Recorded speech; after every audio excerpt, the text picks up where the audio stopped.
And I think a lot, maybe of this first part of the presentation, you probably already know about, so I'll kind of go quick and just tell you about what's going on and some opportunities in the program.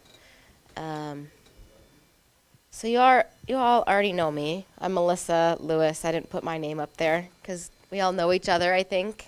And again, I think you know most of this. Like several of you have seen presentations like 5-6 times or presented 5-6 times, but I'll just do kind of a brief timeline of what we've been doing. So since about 2013, we started kind of working together because we knew RTR had just these awesome outcomes, and people had these really impressive anecdotal stories of over 30 years of how much this program has changed their life. So we wanted to find a way to kind of document it. We started with focus groups in 2015 and 2017. We moved to surveys, and then we followed the 2017 and the 2018 cohorts. And also 2017, we worked together to submit the grant that we'll be talking about today. And that grant was to expand the RTR, kind of use what we know works and expand it. And in 2019, we completed the survey, the data collection. And we haven't written the results up yet, but we've done a few presentations on it. And just the big picture summary. So from the focus groups, we looked in the different realms of health: the physical health, emotional health, social health, cultural health. And the results we looked at when people finished the program and 6 months later. So we found people drank less soda, ate more fruit, and they exercised more, but it didn't really last all the way up to the 6-month mark. For the mental and emotional health, after RTR and 6 months follow-up, people had statistically significantly reduced stress, anger, depression, anxiety, microaggressions, and more positive health. At the end of RTR and 6 months later, people still reported they had more social support than when they started the program, and people's Cherokee identity and values increased in the program, and their Cherokee identity stayed statistically significant 6 months after they finished the ride. And I've presented all this to you guys before, and we've kind of had discussions on what it all means. We've written some of the results up. So that's kind of the summary of what we've done so far. So the next step is this grant. So we put it in 2017, and it's 2020, and we just found out. February 15th is the start date for the grant. It's through a place called the National Institute of Health. So this is where your tax dollars go. And specifically, it's in this division called the Heart, Lung, Blood Institute. And this is the title that I chose to use. And you'll see I decided to focus on the RTR, or a new RTR program that would reduce cardiovascular disease risk. And so I'll explain a little bit about why I chose that. I'll just kind of tell you a little bit about why. So in my family, there's a lot of people that have diabetes, heart disease, and some who have stroke.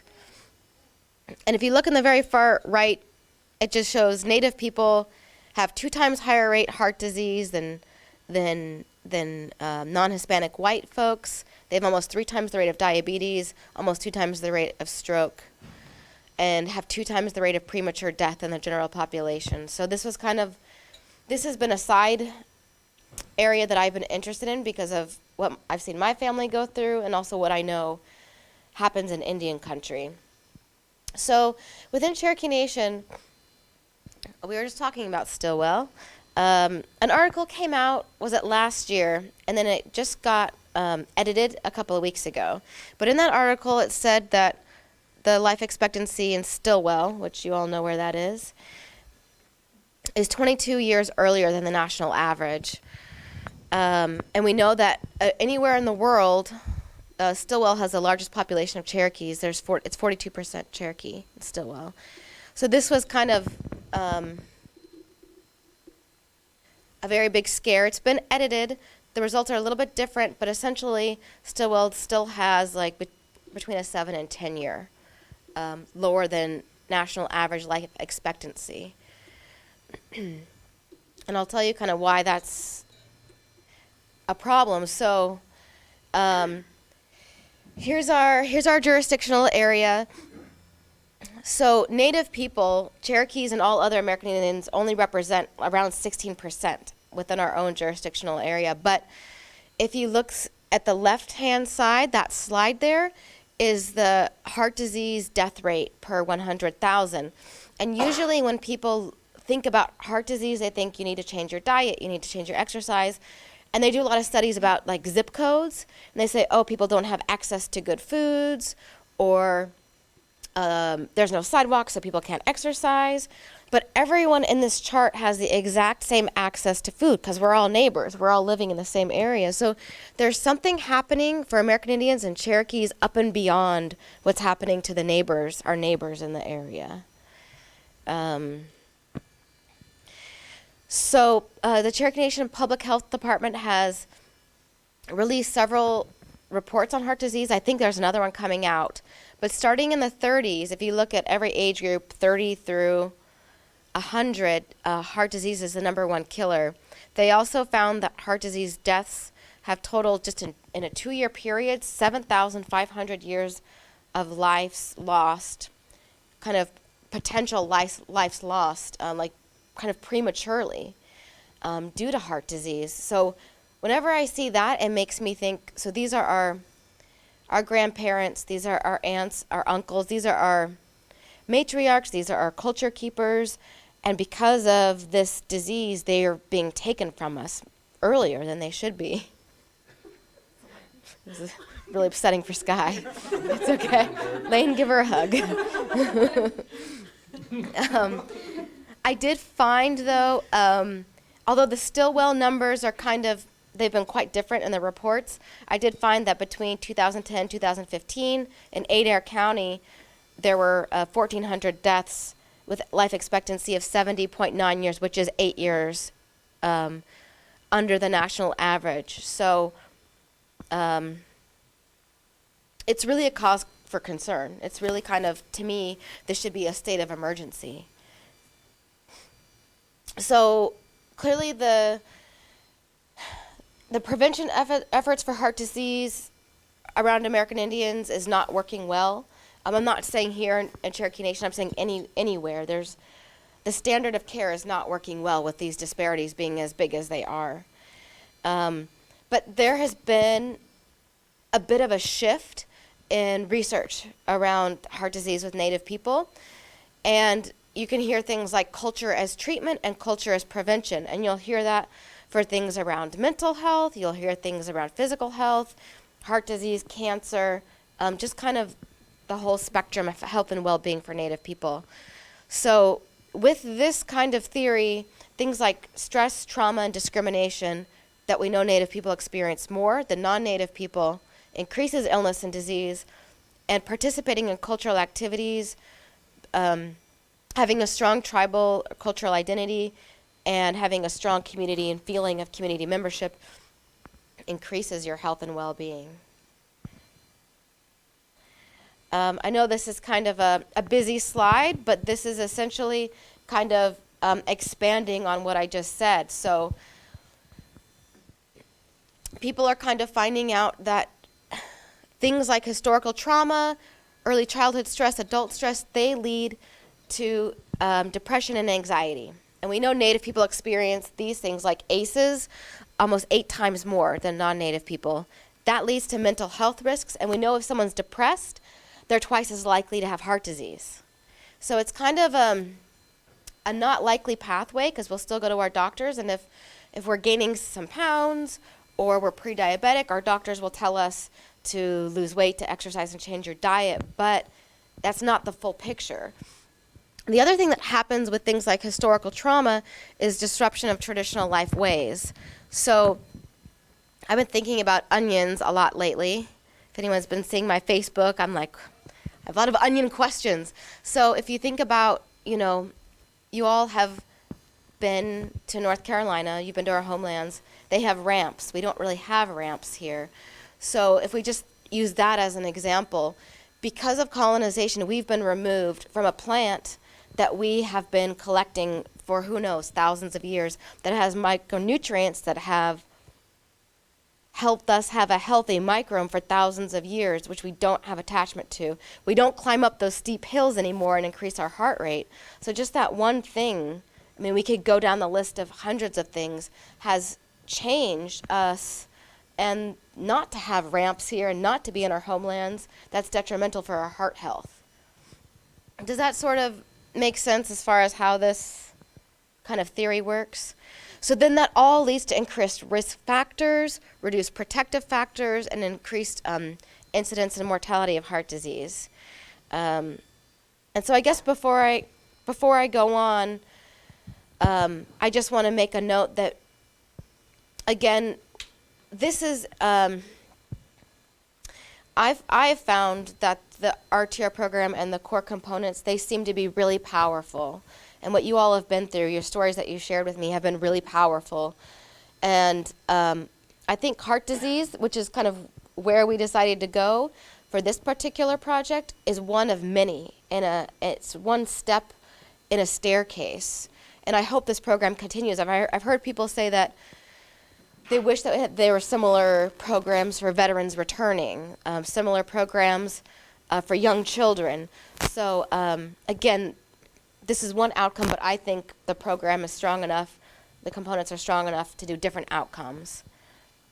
And just to kind of show you that I'm not completely out in left field, I just wanted to share with you two quick studies that have kind of demonstrated what I just explained to you. There was a study called Pima Pride, like a very long time ago, 1998. And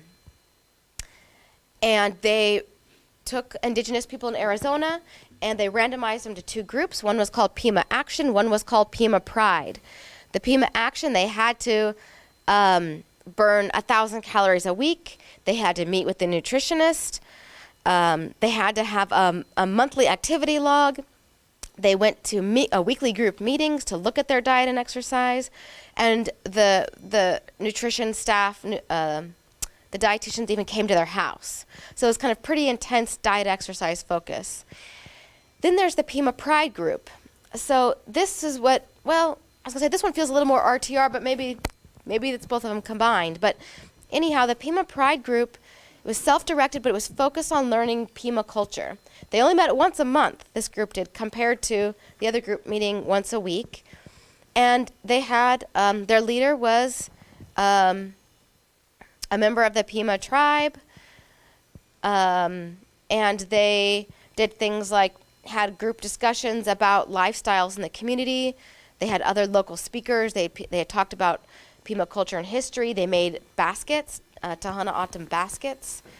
And they authored their own newsletter. And in their newsletter, it had traditional stories. So it was not a intervention that was focused on losing weight or improving heart disease. So do you want to guess what the results are?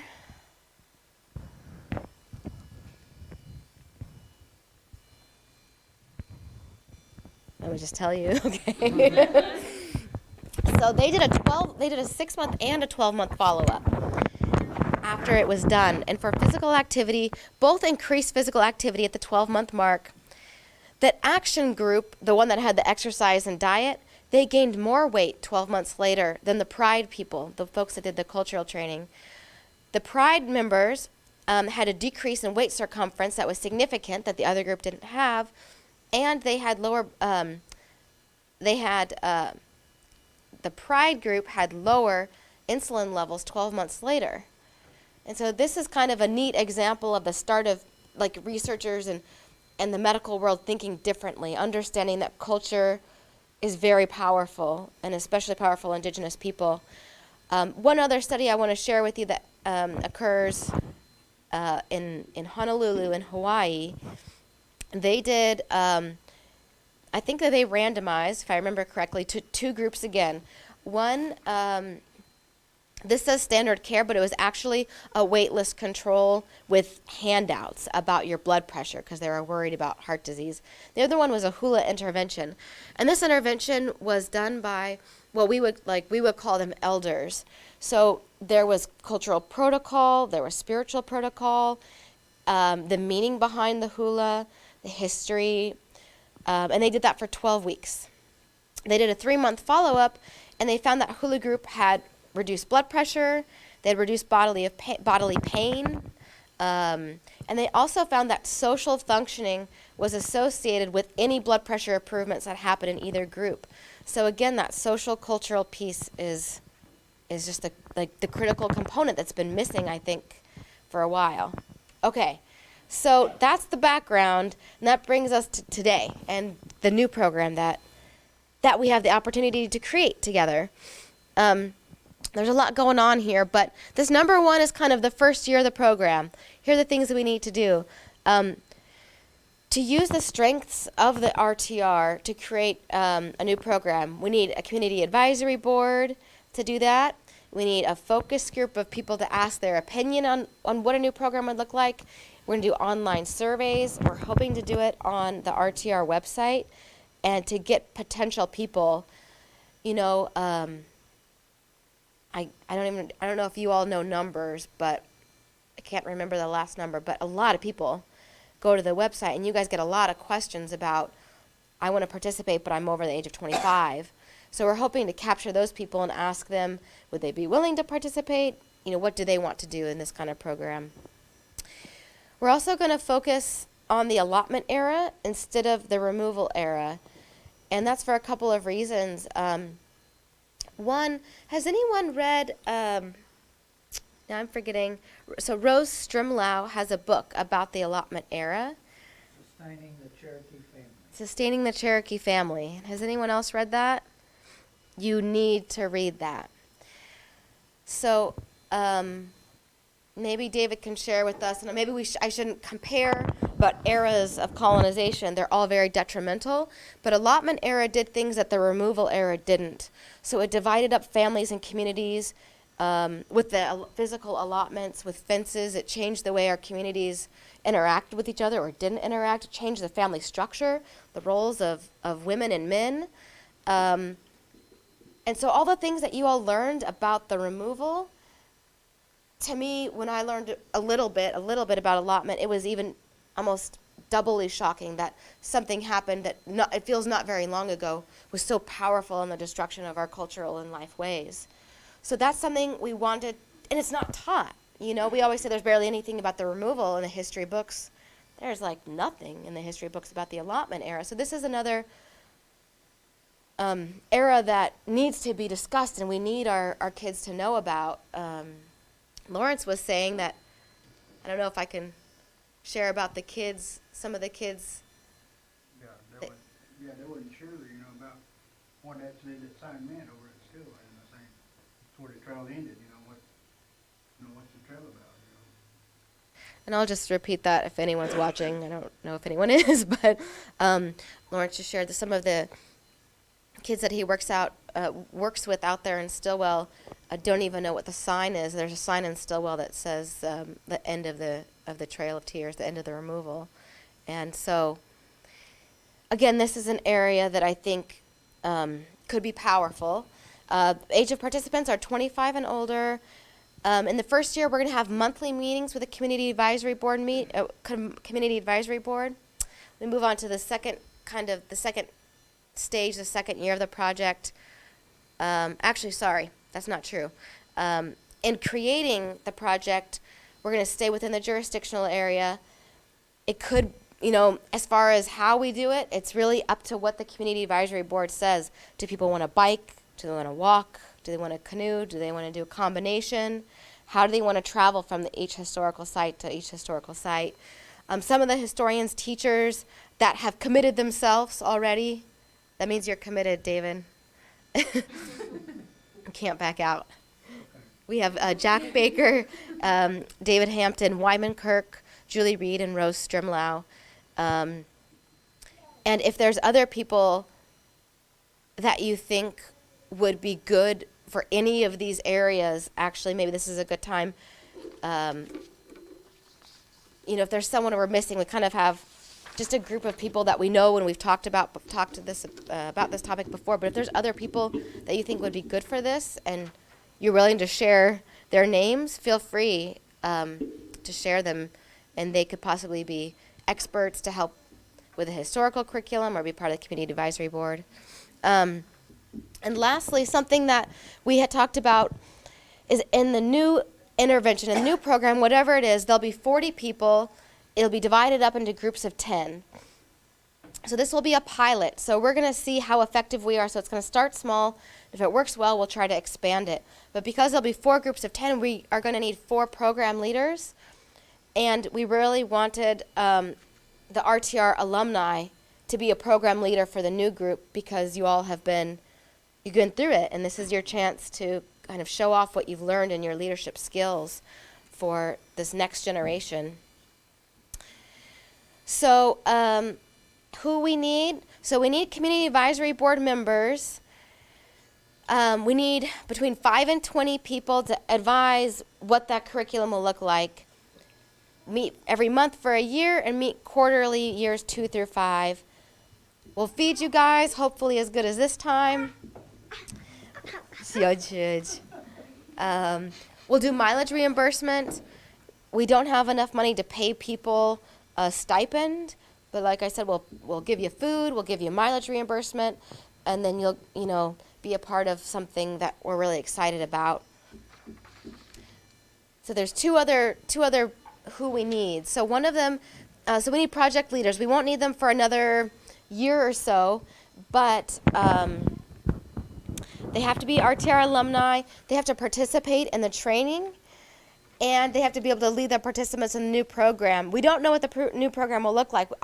We could just, one option is like 3 long weekends, for example, and they're paid $900 to help with completing that whole intervention, those 3 long weekends, if that's the amount of time that we all decide. So lastly, we need a project coordinator. So this is someone who preferably, but doesn't have to, have a master's degree, has experience in managing projects with Native communities, can organize people, good at writing. We need either 1 or 2 people from 10 to 20 hours, and the pay is around $11 to $14 an hour. And it can be 1 year, but it can be up to 5 years. So there's a sign-in sheet that Sky has, and there's a place where you can say if you're interested in any of those, doing any of those 3 things, any or all of them. So what we're going to do kind of briefly is we'll have to create a new title. We'll do a survey to ask people their opinions, to ask more people than just the advisory board their opinions about what they would like to see in a new program. Create a curriculum. It has to have learning outcomes. We'll have to have reading materials. I think Julie and Rose are actually redoing I wonder if Rose is listening right now. I hope I get this right.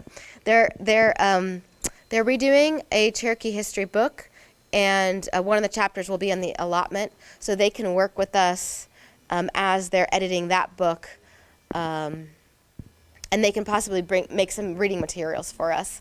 You all read Theta's Trail of Tears book for the RTR, is that right? So maybe try to find something comparable for that. We'll have to decide which sites we want to attend, how will they get to the sites, how will it be delivered, all those things we're going to have to decide. I just wanted to give you an example. This is really messy, but this is a kind of a curriculum that we'll have to come up with. On the left, it's the topic, Cherokee culture, language, history, genealogy. You really can't read it at the top, can you? It says location, where do they learn it, description, what are they learning, what's the purpose that these participants are learning it, and how often does it happen. And we also did that for exercise, diet, and bicycle maintenance. So we'll have to do create a new one for the new program. That's a small example. So it's a 5-year project. And the first year is just creating it. The second year is just making sure we have all the content ready to deliver. The third year we do it. So we deliver a new program to 40 people. Then we collect data the fourth year, and the fifth year we disseminate the findings, and then hopefully get a grant to make it larger if we did a good job. So that's really kind of in brief what it is, what we need. I do want to ask your opinions on a little bit about some of the questions I've asked now, but before I ask your opinions on what changes should be made, do you all have any questions in general about the program, how it'll work, what this grant is, what any of those roles are? Anything I presented so far? You talk about travel to places, are you talking about in the Cherokee Nation, or because that would deal more with allotment time period? Correct. Talking about a travel back east. That's correct. So all travel would be within the Cherokee Nation jurisdictional area to focus on events that occurred during the allotment era.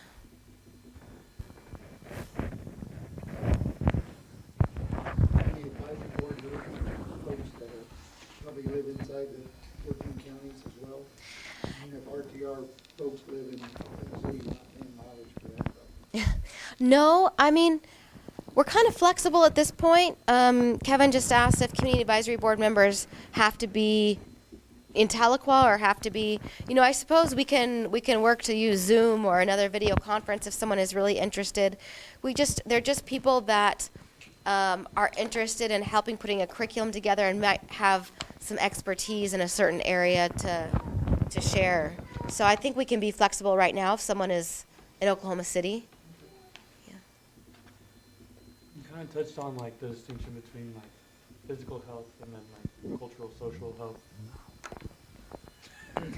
You kind of touched on the difference between like physical health and then like the implications of like social, cultural health and like how that relates to physical health and how they're connected. I was kind of wondering if there's room for environmental, like the environment that people exist in. Like we do have a lot of environmental factors within our jurisdiction that can contribute to negative healthcare outcomes. How do you define environmental? I mean like the degradation of our water, things like degradation of our air. I think that those are factors that I don't think were fully contemplated in like the study in Stillwell. Like, are they looking at, water quality and things like that, as opposed to like access to food and stuff? Mm-hmm. Yeah, so it's interesting because I'm just starting to do a little bit more research on, what Cherokee Nation and RTR did in the 80s was really novel in so many ways. And so now there's fancy names for it. Like one of them is culture is prevention. Another name is like land-based learning. And in those like land-based learning pedagogies, there's usually a little bit more about how you interact with the land versus going to a site and learning about the history of a building or the people. It's also about the land that was there, kind of what you're talking about. The waterways, how has the waterways changed? How has the soil changed? That sort of thing. So I think that kind of brings us to the next question. And maybe... I also have a couple questions from Charlie Barnowski via Facebook Messenger. Could you maybe just put it up here? Okay, Charlie. Yes. Charlie wants to know if the slides will be emailed out afterwards, if there's an option to do that. Do you want me to put them on the Facebook? So there's not everyone here is part of, I guess it's the RTR Legacy Writers page, something like that. Is that the name of the page? Yeah, I know Lawrence probably doesn't have access to that page. And David Hampton, are you on that page? That Facebook? Okay. I can put it on there. After I ask this question, I'll also keep my contact information up. So if anyone I'm happy to put it on that page. Wouldn't it warrant a new page for itself? Probably. Yay, new pages. Volunteer front. Okay, could you put, what did you say, environmental health, Brian? Yeah. Okay, Charlie wants to see the slides. And then also she said, will you ask for clarification on the 3 long weekends? That's the only testing period with results? So the actual program, the actual intervention has not been developed. The curriculum hasn't been developed, and how it will be delivered hasn't been developed. So that's going to be a question that we can ask people in the surveys. You know, can you do a long weekend? Can you do 3 long weekends? Are summers better? Can you take a week off of school or work? I have a feeling that people can't probably take time off. So how can we get, you know, I don't know that. That's something that hopefully will work to find out in the next year. We better find out in the next year and a half. We'll come up with that by then. That I was just throwing that out there just to kind of give an example of one way of doing the intervention, but okay. I can't speak for Charlie, but I feel like that was a good answer. Okay. She said, yay, new pages. Making another Facebook page. So I'll make a new Facebook page for this program. The tough thing is we don't have a name yet. Oh, Charlie says she can't see the slides. She said she just wants to see the slides. I can't see anything. Don't know. I've been chosen as this. Okay, she only has audio. Oh, they're saying they can only hear audio. Can you?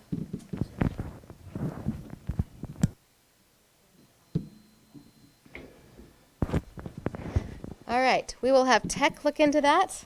Thank you, Charlie. Okay. He was temporarily turning the camera on so you could see what was written on the board. Oh, here? Yeah, he turned that. Oh, Turn on the camera so you can see where he's. that is fancy. Okay. So I know, like, the purpose of this next year in the Community Advisory Board is to figure out all of these details. And we're using a community-based participatory model. So we try to get as many voices together and opinions to make the best choice for the community. Again, we're trying to mimic what worked well in the 80s, what Cherokees have done well a long time ago. So we're going to get into this a lot more in groups, and hopefully you all will be able to participate in some way or the other. But I guess just maybe this would be just a nice time to reflect on, you know, your experiences, whether it was in the RTR or not. And thinking about creating a new program, are there things that you know that you think made a difference for you in the program that you want to see and that you know would be successful in a new program? That's question one. And the kind of the opposite question is, are there things, kind of like Brian gave an example of things that you didn't see in the RTR that you would like to see more of? And we asked this to the focus group in the first year, and they said they wanted more language. That was one example. So anyways, I'll kind of open up that question to everyone as far as, you know, what is an important part of a program to teach Cherokee culture?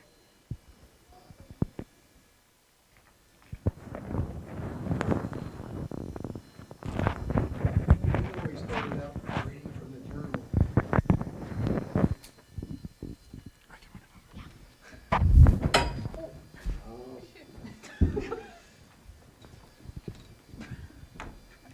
Let's hear us talk about this.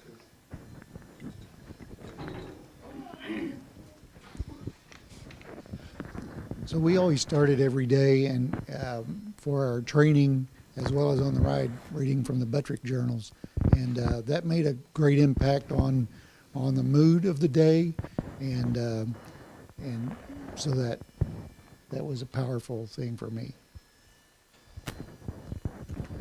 Is it because, I'm sure there's lots of reasons, but you're reading text about the place that you're at that moment?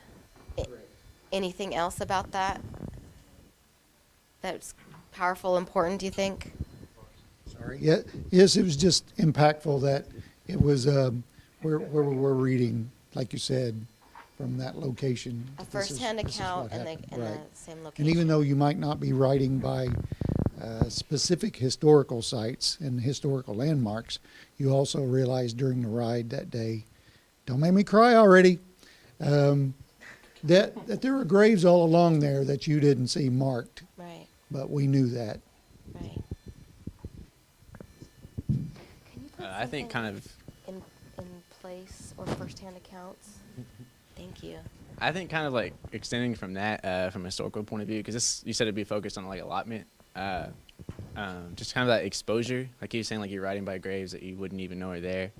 I know that in my experience, even outside of RTR, it's just like what's been vital for me learning is just exposure, just like getting thrown in, like immersed, kind of just like so pulling on those resources and pulling on those like cultural leaders, someone like Lawrence to come in and just, you know, pull from their brain and pull from there. But you can never have too much information from any one direction, because we've got people from north, we got people from the south, you know, east and west. So we have this big jurisdiction to pull from of information, and I think just that exposure, just live and in front of you, is the ultimate tool, really. Lots of exposure to history, culture, and kind of diverse people from the tribe. Trying to sum up for Sky. Yeah. Is that okay? I don't think the mic's on. Oh, it's just for the people on the internet. Oh, okay. I showed up late. What about like mental health?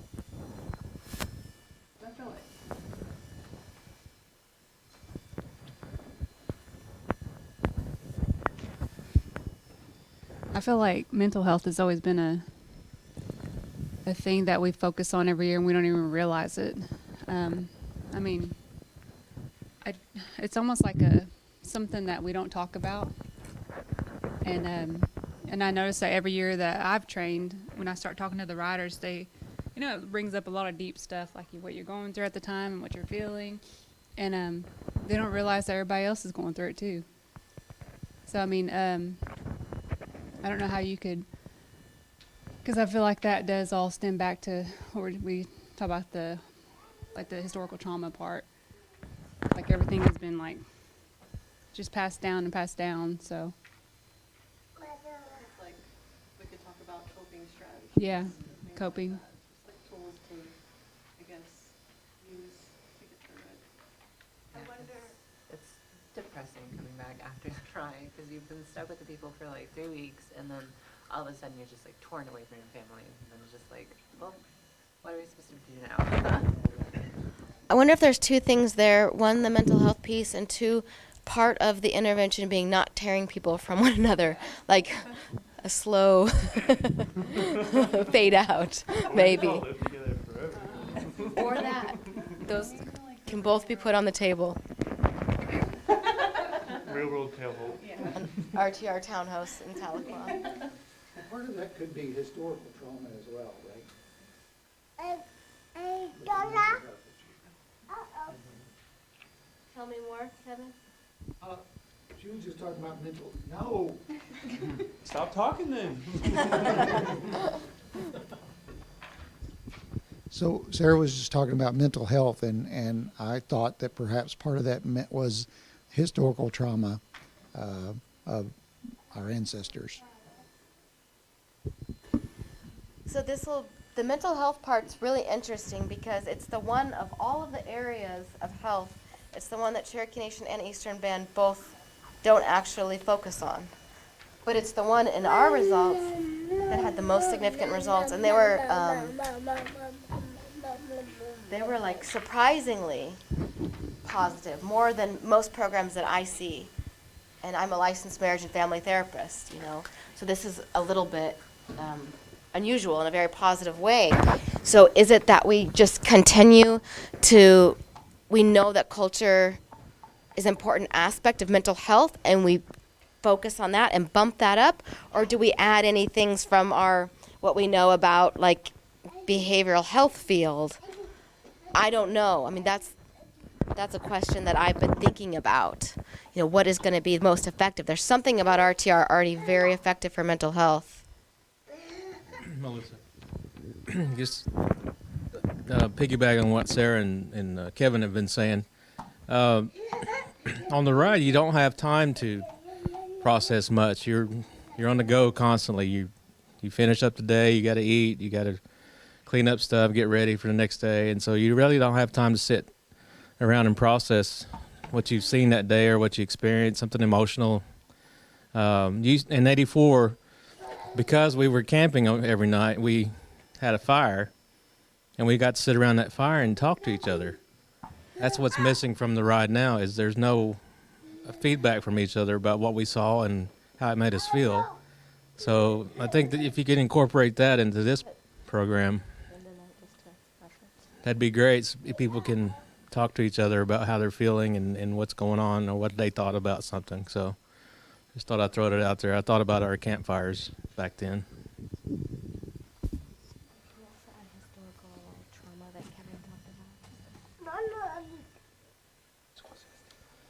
Even talk about journaling. I've heard it like, even talk about journaling, maybe in a journal.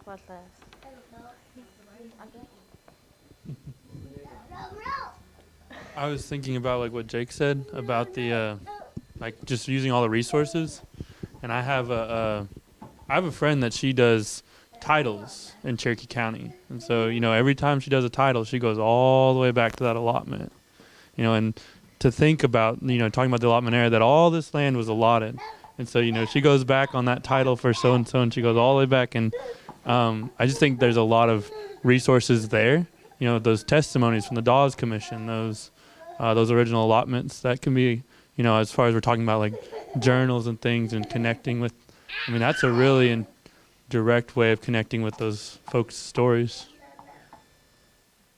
David, do you want to do genealogy and add allotments? Well, the allotment interests me a lot, probably because there's so many records that have to do with the genealogy. And one of the things you can think about the allotment period that you might not consider is that there were two sides to the allotment controversy, just like there was to the removal. There were those who supported the removal and those who were against it.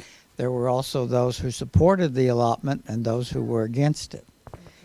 And it's generally the records of those who were against it that you find the most interesting stories.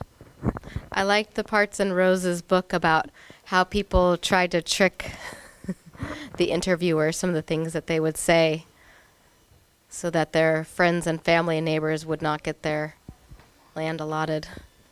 Do you know what I'm talking about? It's pretty comical. Yeah. One of the things we don't really consider is that after the Dawes roll was created, all of the land had to be allotted to the individual citizens from that roll. And I'm not sure exactly what percent, but it was a substantial number, maybe 20% of the Cherokee were so opposed to allotment, they did not try to enroll themselves and consequently were enrolled by their neighbors and relatives.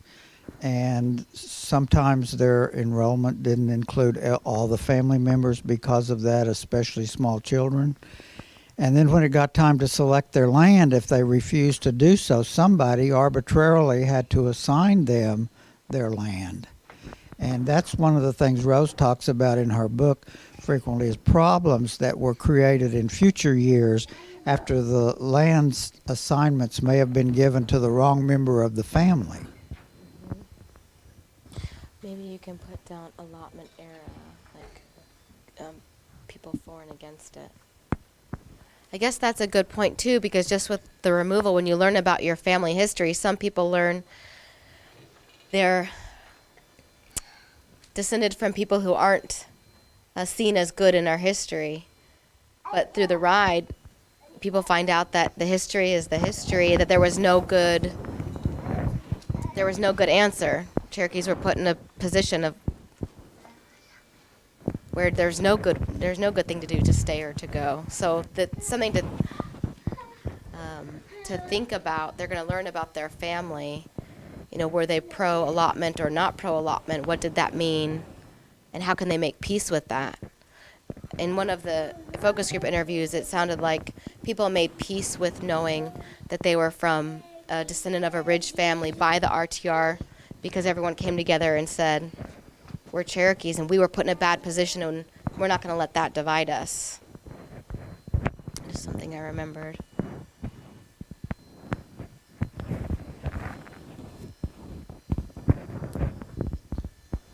I also think just maybe one thing is just having like a range of ages represented, you know, including everyone from youngest to oldest, like the whole community.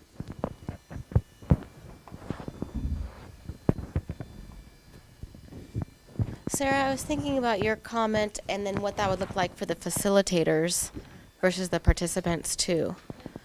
Like,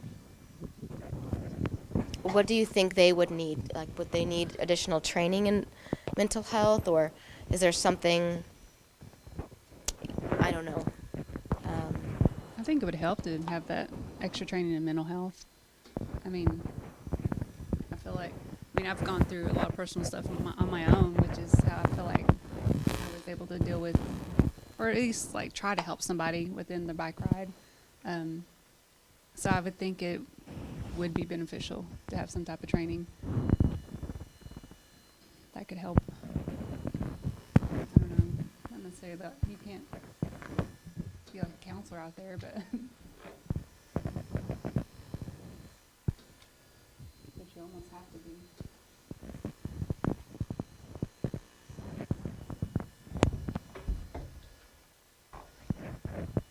Anything else that you could think to add?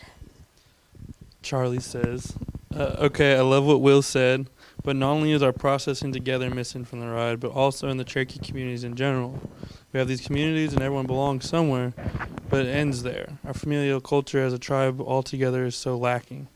We are distant, judgmental. Our values raise children and grow families together, not so separately. I don't know if I want you to say that. Oh, I'm just processing. Sorry, Charlie. My bad, Charlie. Oh my gosh.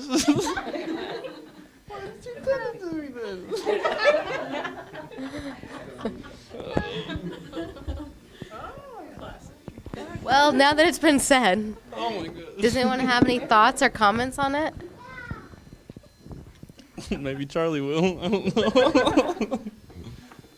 feel like some sort of mentoring during the program, just having like the participants go through and maybe mentor like smaller, ages, just spending time with them, like talking about processing and like even just like their own experiences. I don't know, just kind of like introduce them to leadership within the Cherokee Nation.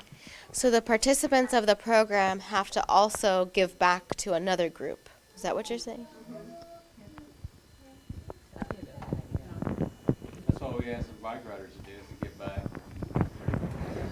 Do they do that well? Well, come back and talk about what they saw or what they experienced. They learned from class.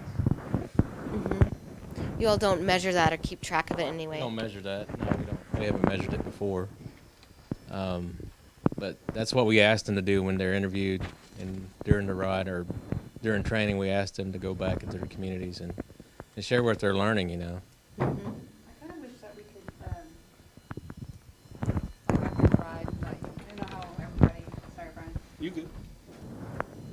how everybody is kind of left alone.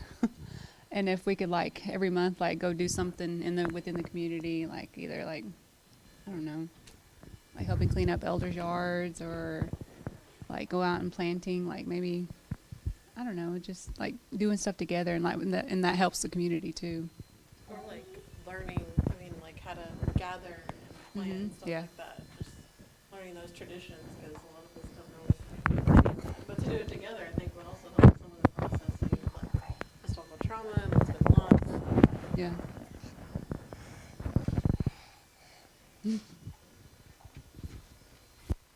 Yeah, I agree that just like the continuity, like post the main program, like post the main program, like with RTR, like, you know, talking about the effects of like, people reducing their soda intake or their, you know, their healthy. I mean, I think it's because I didn't have Sarah yelling at me, telling me not to drink pop, you know, and so it's the fact that, you know, after the ride, you kind of are likely to go back to your ways, you know, and so if that continuity of whether it was monthly or every couple months, And if there's a way to put that funding, it sounds like your funding might already be set. I'm not sure, but if it's What do you mean? like, people participate in the program, right? And then like after the program happens, maybe still having mileage available or food available for people to go to gather post program. I think we can be flexible. I think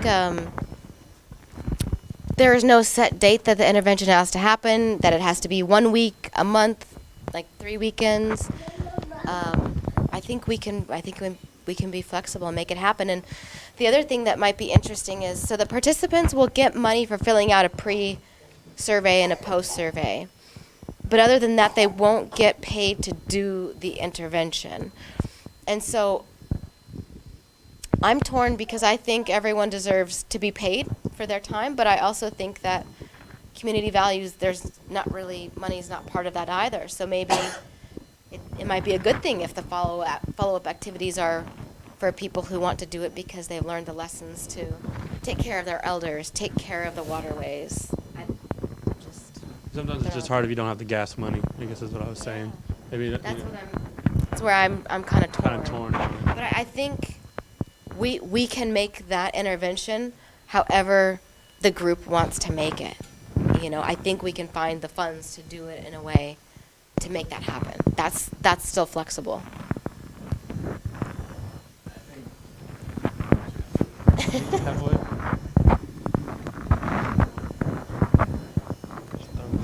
I think one thing that, maybe it goes without saying, maybe it doesn't, but just like one of the problems that we face at NSU as far as student body goes is just being aware of everybody's experience so far. Like everybody's on a different level as far as language, or everyone's on a different level as far as like culture, and just being aware of the fact that not everyone, is on that same level and like comfortable with like if they're a descendant of Cherokee, like but they don't know anything, like none of their family passed on any kind of history, and all they know is like their grandma was a Cherokee princess or something, and then maybe they take part in this program to change that. They take part in this program to kind of learn something, turn around and be like, I know where I come from, I know what this land's about, I can connect to it now. And I think that it's kind of important just to like specify that maybe not everyone can take that necessary step sometimes as far as like learning some of the things that they learn. Because not a lot of people, none of us are really happy about some of the stuff we can read in those journals, like what Kevin was talking about. So I think that's an important piece to like kind of, I think that kind of like could tie into the mental health aspect as far as like, everybody's readiness. But maybe there's like some kind of prep you could do, maybe like before things like that. But that's just kind of like what I thought. Because in our student groups, we can kind of, some people come up and like, maybe I'm not native enough for this group. And some people think I'm too native for this group. And they don't come around, And so like it's kind of trying to find that line for everybody to feel comfortable. And I think that's a big part of trying to get people involved in cultural aspects. All people comfortable, no matter cultural connections, like that. So RTR does a good job of that, I think. But I like that. Maybe there can be like some sort of statement for program participants that's going to be voluntary, but saying if you are very culturally if you feel you're very culturally connected to, if you do not feel like you're connected at all, you have a place here. And maybe some of the things that the program leaders have done in the past, we can think about doing to make sure everyone feels comfortable. I know that was part of the interviews. People said, like, I'm very white passing, I was always ashamed, and through this program, I feel proud of who I am as a Cherokee person. So that's the goal, right, for everyone to feel proud and also to be a part of each other's learning. That was really interesting. I did an interview with Sarah and Joseph, and I asked them, how did you teach culture? And they wanted to wring my neck because they're like, yeah, she's like, I like Sarah's quote. She said, well, you don't just sit down and say, like, we're going to learn Gadugi today. She's like, it's just how you act and how you take care of one another. And people that are there, whether they don't feel like they're culturally connected or they're speakers of the language, they all do have something to bring. And there's something about the RTR that somehow uplifts people to be able to do that, I think. What do you all think?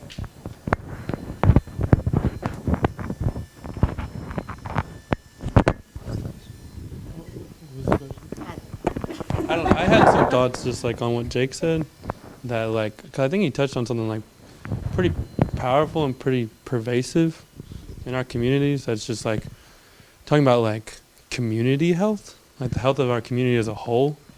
And I do think we have some struggles, you know, with identity. I mean, I think Native people have struggles with identity, but just like our little corner of Indian country, you know, there is a lot of healing to be done between different families or families with different histories. And, you know, we're all sharing this same land, this same government, these same resources and stuff, but there are evident divisions, whether it be in student groups at NSU or on council, or, you know, there's something to be said about, could a program like this have the power to heal our community in a much larger way, you know, of reconciling those identities and finding common ground.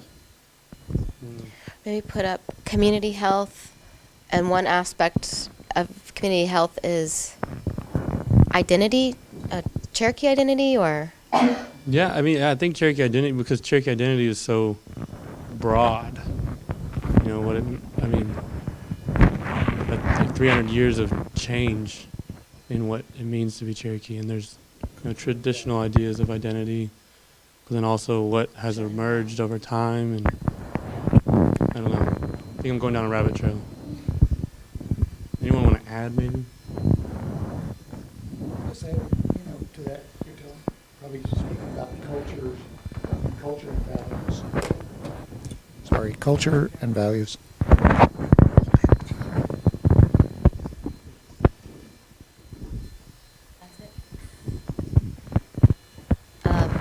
Lawrence, I was wondering if I could put you on the spot. I know you teach high school students Cherokee language, culture, history.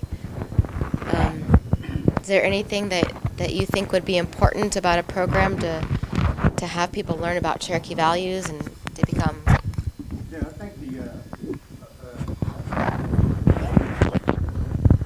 really important, you know, like y'all was talking about, you know, the health, you know, being healthy, you know, the language, you know, the deeper, you get deep feelings about the language, you know, when you start understanding about the language and stuff like that, you know, just like,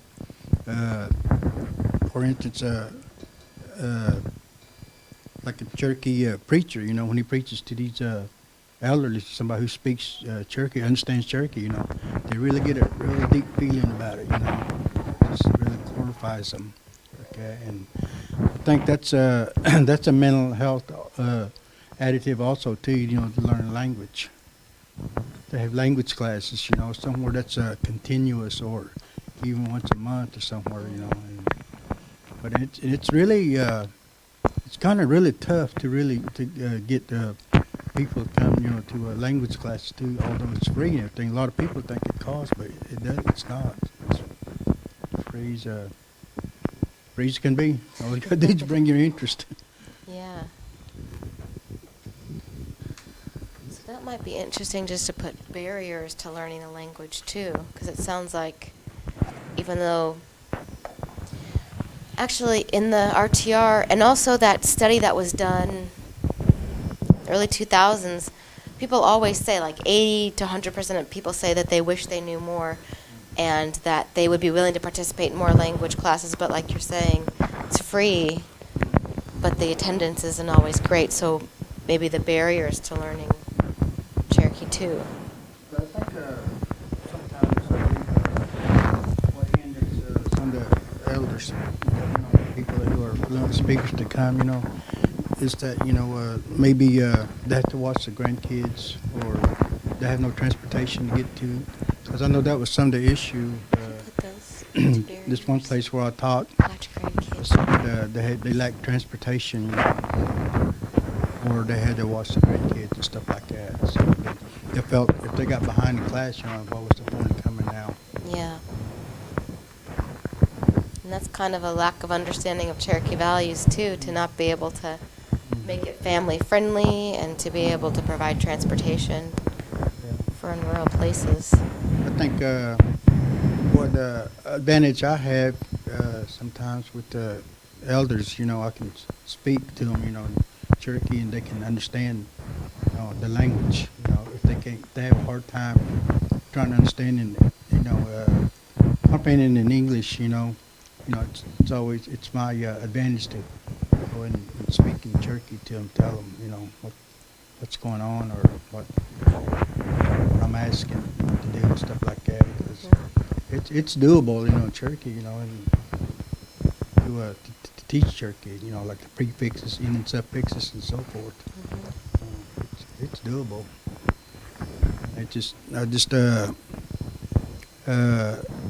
That's one of my goals I like to have, you know, try to get much as speakers to learn how to read and write.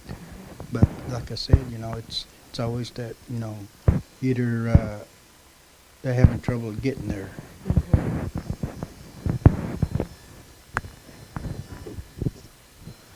Thank you for your input, especially around the language. I hope that would be a big part of the program too. I know whenever we've asked the writers, they've always said that they wanted more language each year, that was important for them. Anything else? Any additions you'd like to see? Any things that you think are real critical to keep?